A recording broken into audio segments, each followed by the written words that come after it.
அவனுக்கு பக்கத்திலே சோடி என்று வந்தவளே நூல் போடவையில் ஒளிஞ்சுக்கிட்டு நினைச்ச தாளம் போடணுமே.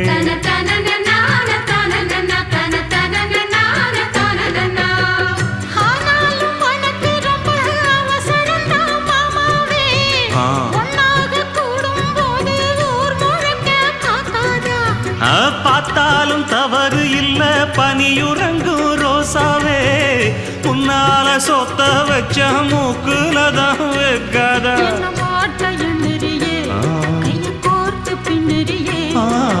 பாட்ட பாடி பல விதமாக சேட்ட பண்ணுறியே.